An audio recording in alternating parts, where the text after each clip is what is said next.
Hai Interisti, Forza Inter. Kembali lagi dengan channel Update Inter, channel yang akan membahas informasi terbaru dari Inter Milan khusus untuk Anda. Dan inilah berita hari ini.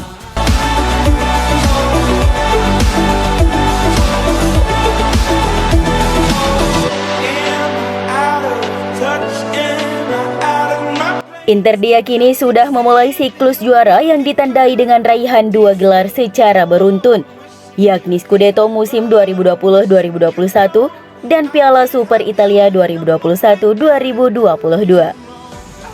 Musim lalu Nerazzurri berhasil menyabet gelar juara Liga Italia untuk pertama kalinya sejak tahun 2010 silam.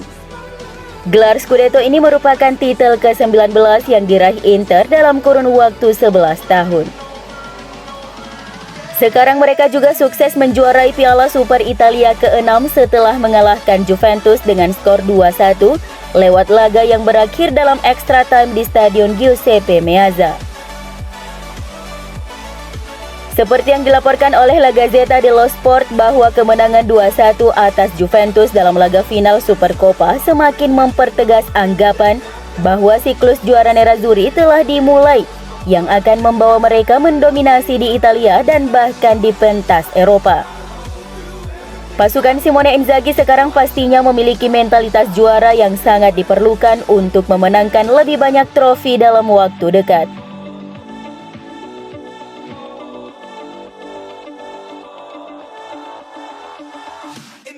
Sementara itu, raihan gelar Supercoppa menjadi sebuah pembuktian bagi Simone Inzaghi yang baru menjabat sebagai juru taktik Inter Milan di musim ini.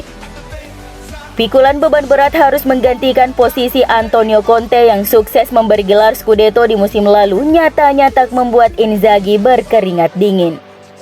Justru sebaliknya, adaptasi dan filosofi yang ia berikan berhasil membuat Inter Milan tampil lebih agresif dan bertaji. Gelar Piala Super Italia pun sukses ia berikan setelah 12 tahun lamanya Nerazzurri tak berhasil meraihnya. Dari segi taktik, Inzaghi mempertahankan skema lamanya di Lazio, yaitu bermain dengan pakem 3-5-2. Harus ditinggal beberapa pemain kunci seperti Romelu Lukaku dan Achraf Hakimi tak membuat Inter Milan kehilangan tajinya.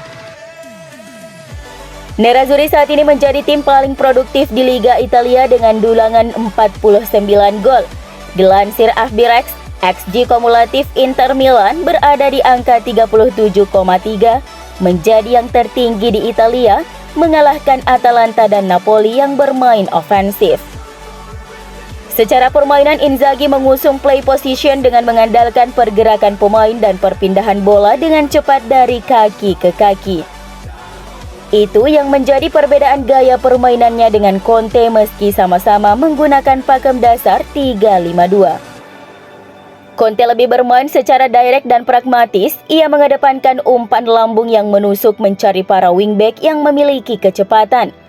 Permainan yang diusung Inzaghi terbukti mampu membuat Inter Milan lebih sering melakukan passing di dalam kotak penalti. Rata-rata umpan ke dalam kotak penalti Nerazzurri musim ini berada di angka 14,2 per pertandingannya. Sedangkan di era Conte, Inter hanya mampu melakukan progresi umpan ke dalam kotak hanya berada di angka 11,3 per pertandingan. Dari segi kolektivitas, Inzaghi juga mampu memberikan sentuhan yang apik. Sudah ada 18 pemain berbeda Inter Milan yang mampu mencatatkan namanya di papan skor. Bahkan sang wingback Ivan Perisic telah menciptakan 3 gol untuk Nerazzurri musim ini. Inter tak terlalu bergantung pada 1 atau 2 pemain untuk mencetak gol. Adaptasi permainan yang dilakukan Inzaghi selama ini membuat Inter Milan tetap menjadi tim yang diperhitungkan untuk meraih Scudetto meski ditinggal oleh deretan pemain kunci. Ramuannya juga sukses membuat Inter Milan melangkah lebih jauh di Liga Champions, mengakhiri catatan buruk yang diukir Conte. Gaya permainan yang berbeda dengan Antonio Conte juga mampu membuat Inter Milan tampil lebih menghibur dan berbahaya.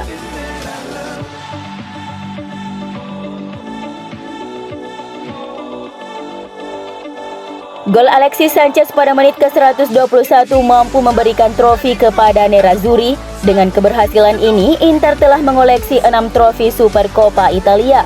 Hanya Juventus dengan 9 dan AC Milan dengan 7 yang memiliki trofi lebih banyak dari Inter. Selain itu, sebagai juara, Inter tentunya mendapatkan pundi-pundi dana segar. Dari Calcio dan Finanza melaporkan bahwa total hadiah uang sekitar 3 juta euro, juara akan mendapatkan 1,8 juta euro, sementara runner-up akan mendapatkan 1,2 juta euro. Mungkin hadiah yang didapat terhitung sedikit, namun sangat berarti bagi Inter karena terakhir kali mereka mengangkat trofi ini adalah 10 tahun lalu saat dilatih oleh Rafael Benitez.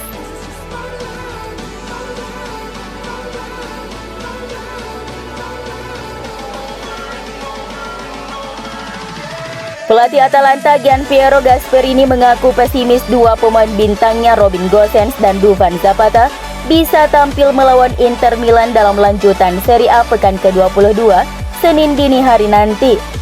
Duvan Zapata telah absen di 2 laga terakhir Atalanta karena masih di backup cedera, sedangkan Gosens telah cedera sejak Oktober 2021 lalu. Keduanya kemungkinan besar tidak akan tampil melawan Inter. Seperti yang dilansir El Interista bahwa Gianpiero Gasperini tak yakin dua pemain kuncinya itu bisa pulih tepat waktu untuk menghadapi sang juara Italia. Inter akan bertandang ke Bergamo untuk menghadapi Atalanta yang sedang dalam performa terbaiknya. Baik Inter maupun Atalanta merupakan dua tim dengan serangan paling produktif di Serie A sejauh musim ini.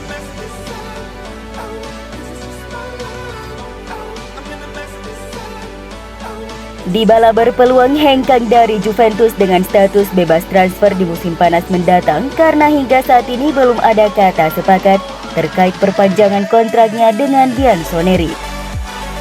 Situasi tersebut membuat spekulasi kepindahannya ke Inter kembali mencuat, mengingat hubungannya yang kuat dengan CEO Inter BP Marotta yang merupakan mantan direktur Juventus.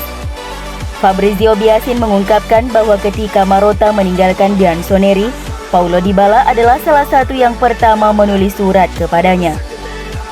Marotta jelas sangat berharap bisa membawa Dybala ke Inter, namun Biasin pesimis dengan kemungkinan tersebut. Dia saat ini mengantongi gaji sebesar 7,3 juta euro per tahun di Juventus yang tengah berupaya untuk menurunkan angka tersebut dalam kontrak barunya. Saya tahu bahwa ketika BP Marotta meninggalkan Juventus, salah satu orang pertama yang menulis surat kepadanya adalah Paulo Dybala. Tulis Biasin dalam artikel terbarunya yang diterbitkan oleh Calcio Mercato. Namun terlepas dari hubungan yang sangat baik di antara keduanya, Fabrizio Biasin merasa tidak mungkin Nerazzurri mengincarnya karena permintaan gajinya yang tidak terjangkau. Dybala ke Inter, saya pikir itu tidak mungkin. Kami berbicara tentang seorang pemain dengan gaji yang tidak sustainable.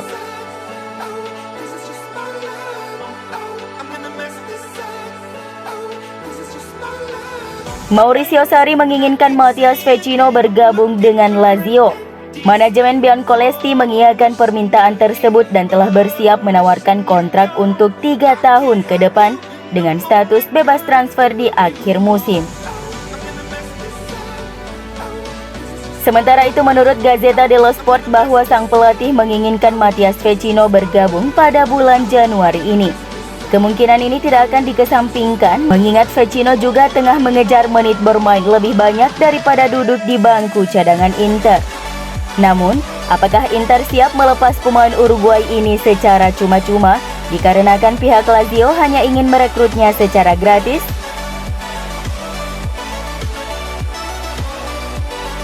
Dari Calcio Mercato melaporkan bahwa Martin Satriano akan memperpanjang kontraknya dengan Inter hari ini dan kemudian ia akan menandatangani kontrak dengan klub Ligue 1 FC Brest sebagai pemain pinjaman.